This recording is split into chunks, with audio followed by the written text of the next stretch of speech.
Let's jump into the true round of 64, though, and talk about the games that really matter for everyone's brackets. And before we start talking about our actual picks, Brett, real quick, do you bet against your bracket, or do you find your bets often will align with your bracket? I'm usually betting with my bracket. I like well, I don't want to spoil our episode, but for instance, if there's a team with injuries, right, or COVID sickness or something like that, I will probably, find the spread, find myself against on the spread against that team, and then also in my bracket against that team as well. So I guess I typically align. I typically align too. I mean, maybe if you have a future that you can sometimes like hedge against, that's where I would bet against my bracket. But overall, like especially in the first round, I'm betting with my bracket or I'm staying away from that game on a bet typically because otherwise you're just tearing yourself apart right from the beginning, it feels like. Right. No, I totally agree with that, Higgins. I mean, in the last episode, I put a half unit on Texas to win the tournament outright at plus 4,500. To me, that's not only this bet, but I'm basically getting that Texas Alabama game in the Sweet 16 at Texas plus 4,500, and then whatever Alabama's favored at. So I feel like that's a more fun way to bet it, a way you can kind of hedge out. I can put a little bit extra on that game to maybe make up for the juice I'll have to pay on the money line.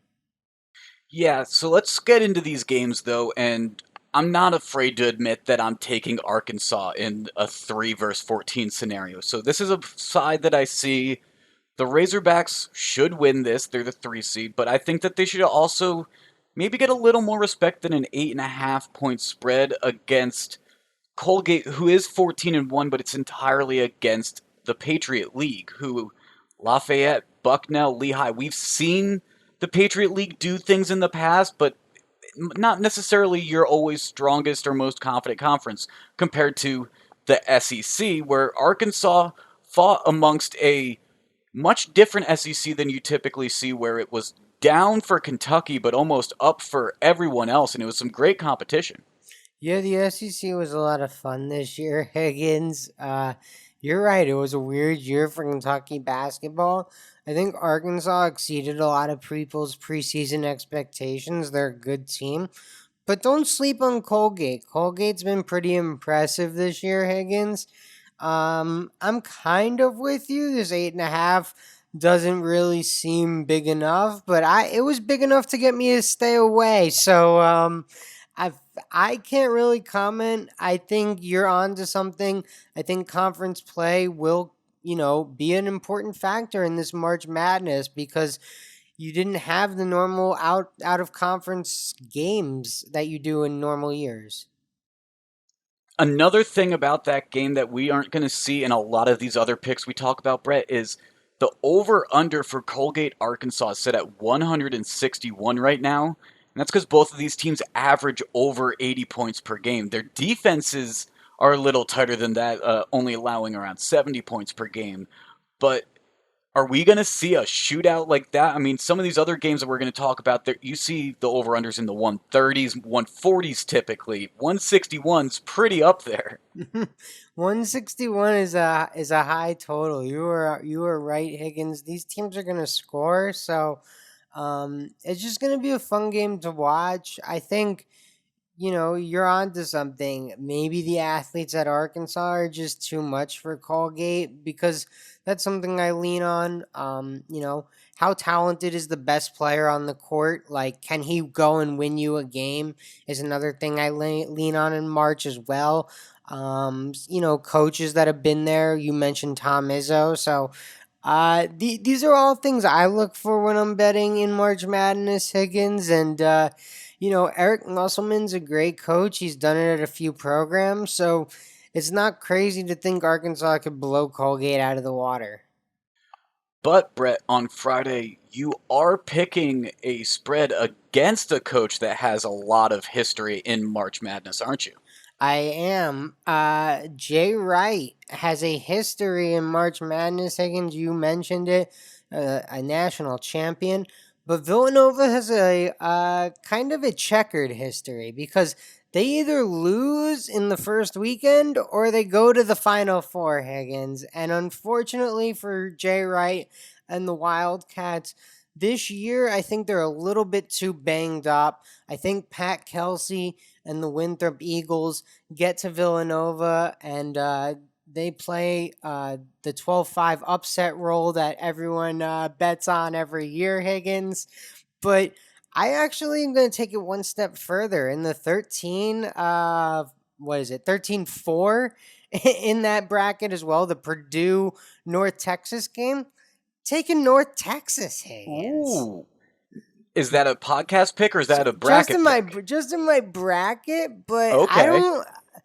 I don't trust Purdue. I'm thinking North Texas might be able to pull off that upset there. That's a bracket giveaway for you guys. And if we have Winthrop versus North Texas in the second round, that's a bracket buster for everyone. I'd be surprised who has Winthrop North Texas in there besides Brett Levy. But that's why you should join into our bracket pool, because if Brett's not right about that, then maybe you can get a little edge on him coming out the first weekend. I'll be interested to see that Winthrop. I have Villanova personally in my bracket, but there is one other Friday game I have a pick on, Brett.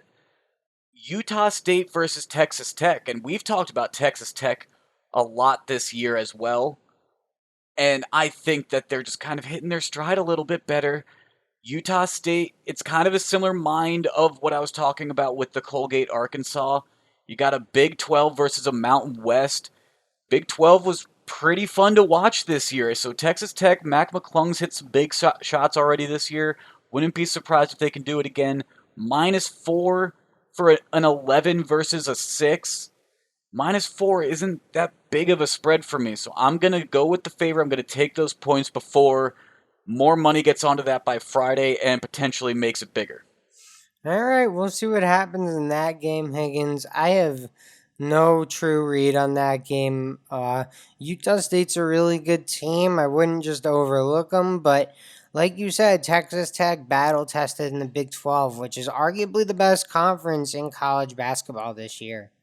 Utah State only played one game against the top 25 team this year and they lost. So Texas Tech, a little bit tougher competition this year. We'll see how it goes. But Brett, before we stop talking about Friday and go on to our Saturday games, we're not going to get out of here without talking about Syracuse at least a little bit. And Syracuse versus San Diego State. I like Syracuse's side of the bracket personally in the Midwest. They're on the better side of the bracket in my opinion. Honestly, Higgins, it's one of those things where everyone's so mad that Syracuse is in the tournament that, oh, they're just in because Boeheim has a history and blah, blah, blah, blah, blah. Well, you know why they put us in and you're all mad? Because that's when we play well. I don't know why, but that's when our teams show up. It's when everyone's like, "Oh, what the hell is Syracuse doing in there?" Winning. Yeah, exactly. That's when we make our miracle Final Four run. So plus what was it? Plus 150,000 Higgins. What, I don't even remember what it was. Plus 15,000. There it is. Our odds for Syracuse to win the championship. I think we're robbing the sports books, Higgins. I agree. I'm not going to bet on the first round game. I'm going to watch that out of enjoyment now. Giving me the West Coast time frame because they're playing San Diego State, I appreciate that. The 6:40 tip-off time for me, very much appreciated to the tournament and to the commissioners. Thank you very much. Well, that's what happens when you're a road dog. Syracuse +3 not on the road, in Indianapolis versus San Diego State as the lower seed. Normally when you see this matchup, you think the ACC school would be the higher seed, but Syracuse definitely not deserving of that this year. Although Buddy Boeheim in the ACC tournament, Higgins, caught absolute fire, and I'm I'm obviously biased, but I'm hoping it continues into the big tournament here. It'll be interesting to see for sure.